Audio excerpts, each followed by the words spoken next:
to the Fantasy Source Baseball Podcast. My name is David A. Arnott, sitting here with Bill Bender, and a month and a half away from the Major League trade deadline, whereby you have to trade people, otherwise you have to pass them through waivers in order to play in the playoffs, so on and so forth.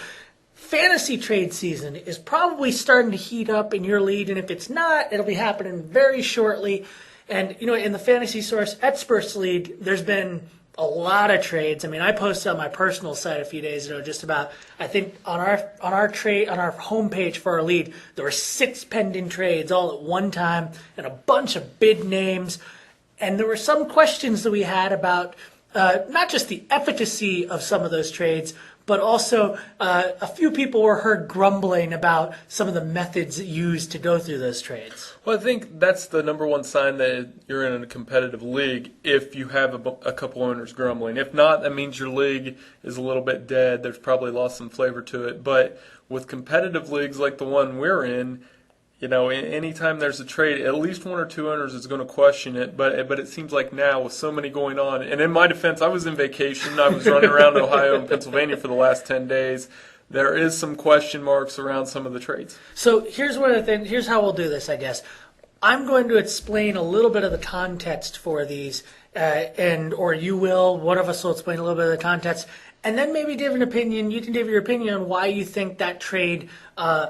What you think about that trade from either owner's perspective, so on and so forth. And hopefully we'll have some examples for listeners out there about what they can, and show them what they might be able to learn from that option. First thing that I'll lay out there is that every single person in this league is considered a shark.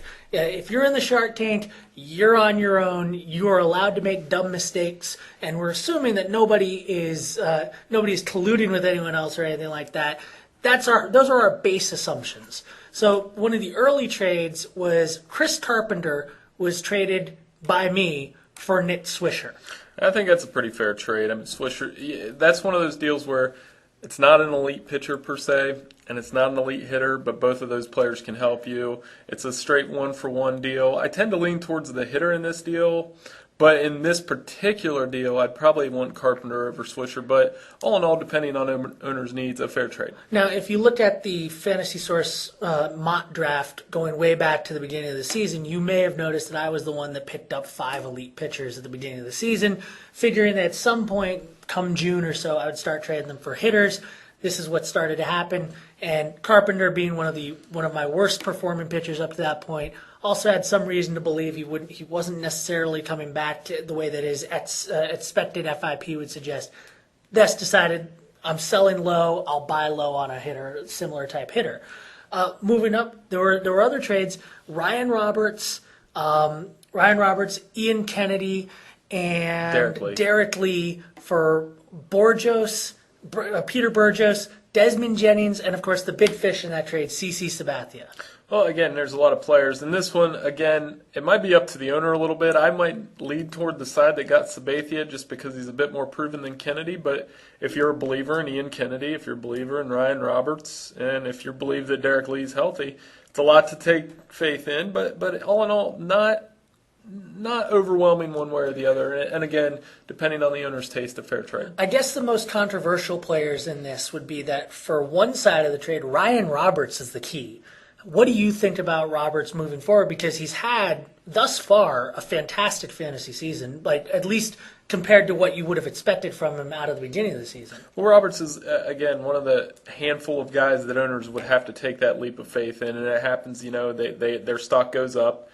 And, you know, unlike a guy like Sam Fuld, Roberts is kind of stuck a little bit, and maybe his value does stick long term.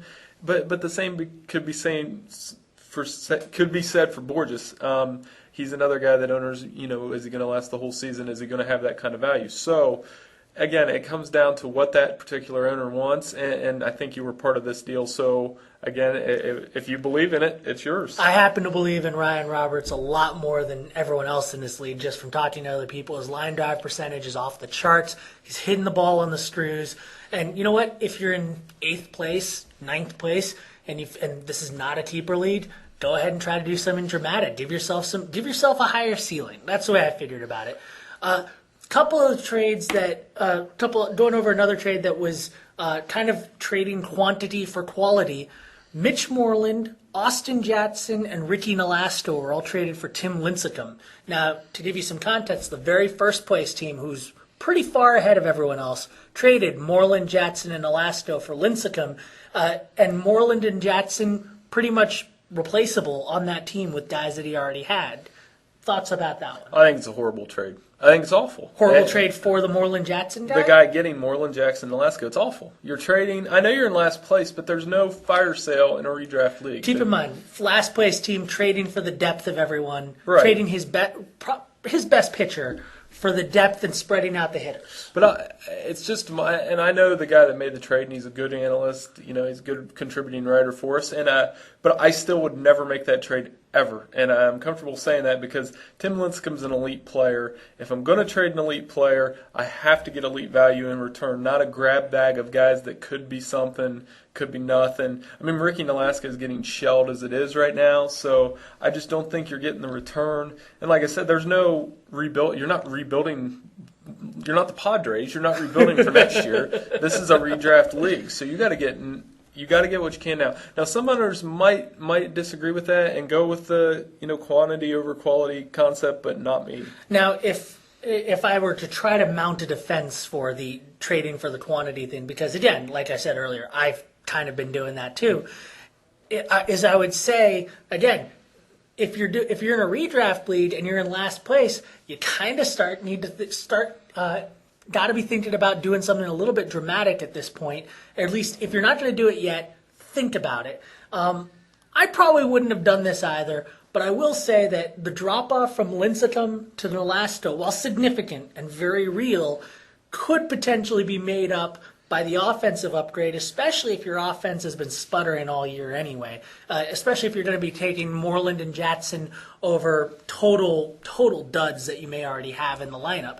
Like, for instance, in one of my leagues, I held on to Sean Fiddens way too long. If I'm replacing Sean Fiddens at a U position, for instance, with Moreland or Jackson, I mean, that's a huge upgrade, and it might actually, in the longer term, say, make up for the difference between Lincecum and Nalaska. But then again, you're running into the risk of having those other owners grumble. If you're a last place team and you're out of the playoffs and you start trading with the first place team, yes. It's immediately going to raise suspicion. So you have to be careful in that situation that you don't give too much, because there are second, third, fourth place owners. And I know it's your team and you're going to do what your team wants, but you just have to be careful there. And like I said, that you're not rebuilding. And if it gets into right around the trade deadline and you're not going to win the league, stay out of the trades. Let the other guys figure out themselves. But play it out. But you know what I mean? Play for respect. But do not give the first place team a gift. Basically. Right, yeah, I mean, like that, I would concur with that one. You basically say to yourself, look, I'm trying to win throughout, but I also have to be realistic and tell myself, look, I'm not going to try something utterly crazy and give someone a 60-40 trade on the off chance it breaks my way, especially if that person is in contention for winning the league. But again, in our league too, there was a couple elite player for elite player trades. Justin Verlander for Josh Hamilton, Troy Tulowitzki for Clayton Kershaw. I'm fine with those deals because each owner's getting an elite player that can produce, maybe not up to their standards right now, but they are producing. And again, I guess it just goes to back, do what's best for your team, especially in a competitive league, and maybe do the thing where owners can vote on whether a trade can be accepted or not, because that way there's some veto power, and if some crazy stuff's going on, which you will see in some leagues, then owners can put a stop to it. Well, I would actually respond to that by saying I'd hope, and it may be a little bit late for this now, but I would hope that in your league there's an understanding about what the veto power on trades is for. Mm-hmm. Speaking as someone who did a lot of moderating when on fantasy sites before, that a lot of sites will not tell you what that veto power is for, and they'll just tell you, if you complain to them, you know what, you do whatever you want to do. If you're in a league with friends, have that conversation. It may be a little bit difficult at first to say, like, yeah, I'm doing it. I'm perfectly okay just saying, like, I'm doing it just because it's to my competitive advantage to stop the first place guy from making a trade. But if the lead is okay with that, that's just one of the ground rules you have to play by. Right, and I've been in all kinds of league, and I'm in one of the football leagues where a guy makes a trade every year. He fleeces one of the lesser active owners, and it throws off the balance of power each season, and there's a lot of bad feelings in that league. Again, it's supposed to be fun, so don't let trades get in the way of that experience, but at the same time, just be careful in how you handle your trade etiquette. Yeah, I mean, like the joy of completing a hard-fought trade is not as great as or it's better when the hard-fought part is honest and truly hard-fought. Absolutely. All right, Bill, thanks for joining us. Thank you.